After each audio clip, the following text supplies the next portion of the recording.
अगर तुम coast track से बेस्ट कैरेक्टर्स अनलॉक कर चुके हो लेकिन अभी भी मैसेज हार रहे हो तो प्रॉब्लम कैरेक्टर्स नहीं, तुम्हारा डेक है। आज मैं तुम्हें दिखाऊंगा टॉप 5 मोस्ट ओपी डेक्स जो करंट मेटा में सबसे ज्यादा विन रेट दे रहा है, उन कैरेक्टर्स की परफेक्ट कॉम्बिनेशन डेक के साथ। और इन तक रुकना क्योंकि नंबर 1 डेक लिटरली ब्रोकन है। नंबर 5 के टीम में रहेगा हमारा अंडर 200 डेक स्कोर यानी कि कोस्ट ट्रैक कैरेक्टर्स जो सभी के पास होता है। तो इन कैरेक्टर्स से मैं एक बेस्ट टीम सजेस्ट करूंगा इस नंबर 5 वाले टीम में। तो इस टीम में सबसे पहला मेंबर होगा एक डिफेंस कार्ड जो कि है डीजे। ये कैरेक्टर के बारे में मुझे कुछ ज़्यादा बताने की ज़रूरत नहीं है दोस्तों, क्योंकि आप में से बहुत ने इस डिफेंस कैरेक्टर को ऑलरेडी ट्राई कर चुके हो, जिसके एबिलिटी यूज़ करने के बाद ओपोनेंट डांस करने लगता है और फिर इसका नॉर्मल ओपन यानी कि डिस्क जो एनिमी को काफ़ी खतरनाक डैमेज देके फिनिश कर देता है। और हाँ, ये बेस डिस्ट्रॉय करने में भी बहुत ही बढ़िया है। तो अगर आप लोग डिफेंस कार्ड से खेलते हो तो इस कैरेक्टर से भी आप लोग अटैक भी कर सकते हो। एक में जो हमारा दूसरा मेंबर है उसे रिवील करते हैं। इस टीम का दूसरा मेंबर है हैनिवल, जो कि पहले एक लेजेंडरी कार्ड हुआ करता था। जो पुराने प्लेयर्स होंगे उन्हें यह पता होगा। और मैंने इसे इस टीम में रखा है क्योंकि हमें इस टीम में टैंक कार्ड की जरूरत होगी और क्योंकि इस कैरेक्टर का हेल्थ बहुत ही ज्यादा है तो ये काफी यूजफुल हो जाता है इस टीम में भी। और फिर ये कैरेक्टर अपने मिली वेपन से ओपोनेंट को काफी डैमेज दे सकता है और इसके एबिलिटी क्राउड कंट्रोल में काफी हेल्प करता है। एंड थर्ड मेंबर है जेबी, जिसके बारे में प्रीवियसली मैंने बहुत से वीडियो में बताया है, लेकिन फिर भी बता देता हूँ दोस्तों। ये कैरेक्टर अपने एबिलिटी यूज करके एक ही झटके में ओपोनेंट को फिनिश कर सकता है, जो कि कुछ हद तक टाइम बॉम्ब की तरह भी काम करता है। और इसका नॉर्मल बुलेट्स जो कि बेस को डिस्ट्रॉय करने के साथ साथ ओपोनेंट को भी काफी खतरनाक डैमेज देता है। तो जेबी इस टीम में ऑलराउंडर कैरेक्टर की तरह भी काम करेगा। तो चलो दोस्तों अब 4th नंबर कैरेक्टर को देख लेते हैं। मैंने इस टीम में नंबर 4 कैरेक्टर के लिए एक अटैक कैरेक्टर को सेट किया है। अगर आप लोग चाहो तो डिफरेंट कैरेक्टर भी चूज कर सकते हो, जैसे कि क्लियो हो गया या फिर हमारा स्मोकर जो कि सेंटर कट है, इसलिए मैंने इस टीम में उन कैरेक्टर्स को सेट नहीं किया है, लेकिन आप लोग ट्राई आउट करके देख सकते हो। तो इस टीम में मैंने जैप को सिलेक्ट किया है। ये कैरेक्टर हमारा ओपोनेंट के बेस में काफी तबाही मचाएगा हनीवल के साथ, क्योंकि दोनों ही कैरेक्टर टैंकी कार्ड है और ओपोनेंट के बेस में ही सिर्फ अटैक करता है। जब तक एनिमी किसी एक को फिनिश करे तब तक और एक कैरेक्टर उसके बेस को डिस्ट्रॉय कर देगा। लेकिन इन दोनों कार्ड का एक ही प्रॉब्लम है, वो है दोस्तों मूवमेंट, जो कि काफी स्लो होता है। इसलिए दोस्तों मैंने जो लास्ट मेंबर चूज किया है इस टीम में, जिसके ऐड होने से इस टीम को एक बैलेंस टीम बना देता है और वो कैरेक्टर लिटरली एबिलिटी यूज करने पे टेलीपोर्ट हो जाता है। तो इन दोनों का मूवमेंट स्लो होने से कोई फर्क नहीं पड़ेगा। तो फ्रेंड्स ये कैरेक्टर है नन अदर देन शिनोबी, जिसके एबिलिटी की मदद से हम टेलीपोर्ट होके सबसे पहले उसके बेस में जाएंगे। एंड फ्रेंड्स क्योंकि इस कैरेक्टर का नॉर्मल गन का बुलेट्स काफी खतरनाक बेस को डैमेज देता है, तो इससे हमें बेस को डिस्ट्रॉय करने में कोई प्रॉब्लम नहीं होगा और दूसरे बेस पे अटैक कर देंगे बाकी कैरेक्टर से।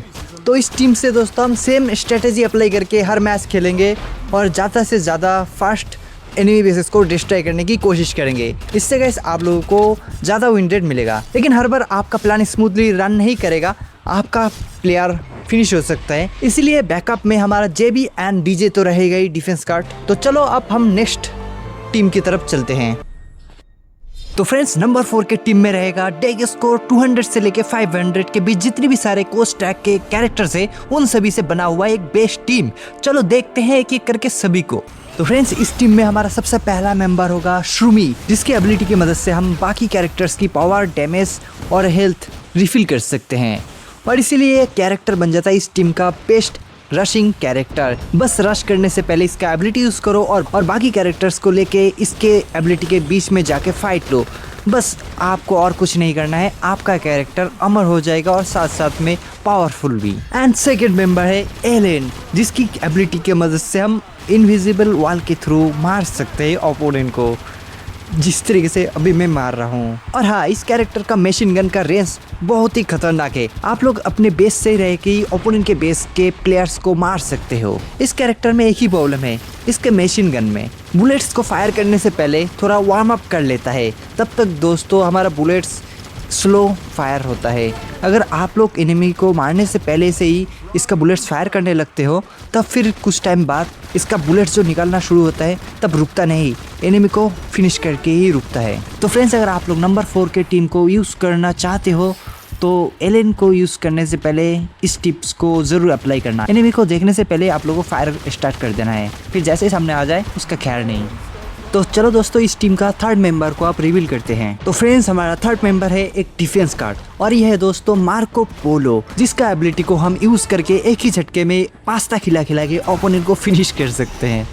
तो यह कैरेक्टर दोस्तों काफ़ी खतरनाक हो जाता है अगर आप लोग इसका एबिलिटी सही से इस्तेमाल कर पाओ, क्योंकि दोस्तों इसका एबिलिटी का रेंज भी बहुत ही बढ़िया है। आप लोग दूर से ही रह के ही इसका एबिलिटी ओपोनेंट के ऊपर यूज़ कर सकते हो। तो चलो दोस्तों अब हम नेक्स्ट कैरेक्टर को रिवील करते हैं। तो नेक्स्ट कैरेक्टर है कैम कार्ड, जो कि है दोस्तों मशरूम गाय समब्रेरो। ये कैरेक्टर अपना एबिलिटी यूज़ करता है दोस्तों कुछ यूनिक तरीके से। पहले ये डांस कर लेता है खुद, फिर इसका एबिलिटी काम करना स्टार्ट कर देता है। पहले आप लोगों को लगेगा इसका एबिलिटी तो काम ही नहीं किया है, ये क्या हो गया। लेकिन दोस्तों अगर आप लोग इसका एबिलिटी यूज़ करके ओपोनेंट को फिनिश करते हो तो 2 ग्रेनेड जैसा मशरूम अपीयर होता है, जो कि ओपोनेंट को बेस में जाके अटैक कर देता है और ओपोनेंट के बेस को डिस्ट्रॉय कर देता है। लेकिन आप लोगों को इसका एबिलिटी यूज़ करने के कुछ टाइम के अंदर ही ओपोनेंट को फिनिश करना है। अगर आप लोग ज़्यादा वेट करोगे तो इसका एबिलिटी का ड्यूरेशन खत्म हो जाएगा और फिर मशरूम ग्रेनेड अपीयर नहीं होंगे। एंड दोस्तों ये कैरेक्टर समब्रेरो अपना एबिलिटी खुद ब खुद यूज़ कर लेता है। आप लोग बाकी कैरेक्टर से भी ओपोनेंट को उस टाइम फिनिश करके मशरूम ग्रेनेड को अपीयर कर सकते हो। तो चलो दोस्तों अब नेक्स्ट कैरेक्टर को रिवील करते हैं। तो दोस्तों ये कैरेक्टर है अटैक कार्ड, जो कि ऑब्वियसली हमारा क्रिस्टल है। तो ये कैरेक्टर के बारे में मैं ज़्यादा कुछ नहीं बोलूँगा दोस्तों, क्योंकि आप में से बहुतों ने इस कैरेक्टर से ऑलरेडी खेलते हो और तुम जानते हो ये कैरेक्टर किस तरीके से काम करता है। फिर भी मैं शॉर्ट में बता देता हूँ दोस्तों। इसका एबिलिटी यूज़ करने के बाद आप लोग फ्लाई करने लगते हो, फिर जैसे ही एनिमी के ऊपर लैंड करते हो वो एनिमी स्टन हो जाता है और आप लोग आसानी से उसे फिनिश कर सकते हो इसका नॉर्मल बुलेट्स क्रिस्टल से, जो कि काफ़ी खतरनाक डैमेज देता है। तो चलो दोस्तों 500 से लेके 800 डेग स्कोर के अंदर जितने भी सारे कैरेक्टर है उन सभी से बना बेस्ट टीम को रिवील करते हैं।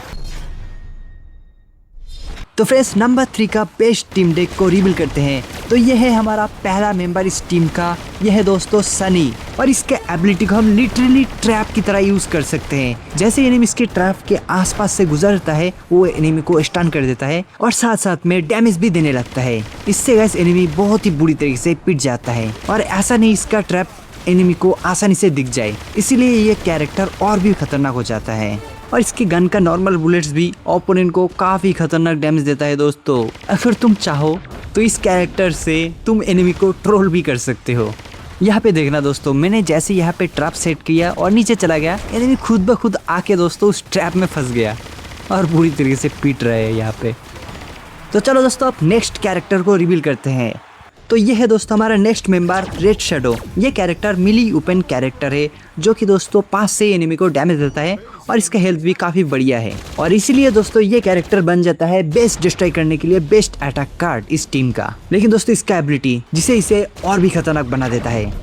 इसका एबिलिटी प्रेस करते ही इसका स्वॉर्ड एनिमी के ऊपर फेंक देता है और जैसे ही एनिमी के ऊपर कनेक्ट होता है फिर ये टेलीपोर्ट होके उसके पास चला जाता है और एनिमी स्टन हो जाता है और साथ साथ में डैमेज भी देता है। और जैसे ही एनिमी फिनिश हो जाता है फिर इसका जो कूल डाउन है एबिलिटी का वो भी रिड्यूस हो जाता है। यानी कि दोस्तों इसका एबिलिटी को आप लोग बहुत ही फास्ट फिर से परफॉर्म कर पाओगे और एनिमी को फिनिश कर पाओगे। तो फ्रेंड्स इस टीम का ये दोनों कैरेक्टर टोटली डेडली है। तो चलो आगे देखते हैं और भी कितना खतरनाक कैरेक्टर है इस टीम में। तो ये है दोस्तों एक और अटैक कार्ड इस टीम का, जो कि है चीफर। और दोस्तों इस कैरेक्टर का एबिलिटी लिटरली बना है ओपोनेंट कैरेक्टर का एबिलिटी को ब्लॉक करने के लिए है। तो जब भी आप लोग अटैक करोगे इसका एबिलिटी काफ़ी हेल्प कर देता है आपकी टीम को, जिसकी मदद से आप लोग ओपोनेंट के डिफेंस कार्ड को न्यूट्रलाइज कर सकते हो और आपके बाकी जो कार्ड्स है वो एनिमी बेसिस को फटाक से डिस्ट्रॉय कर सकते हैं बिना फिनिश हुए। और नेक्स्ट कैरेक्टर है एज यूजुअल एक सपोर्ट कैरेक्टर, जो कि हमारे बाकी मेंबर्स को सपोर्ट करेगा इस टीम में। तो ये है दोस्तों स्पार्की। ये कैरेक्टर अपना एबिलिटी से खुद ब खुद हील हो सकता है, टीममेट को हील कर सकता है और ओपोनेंट को डैमेज दे सकता है और टाइम आने पे ओपोनेंट के बेस को डिस्ट्रॉय भी कर सकता है।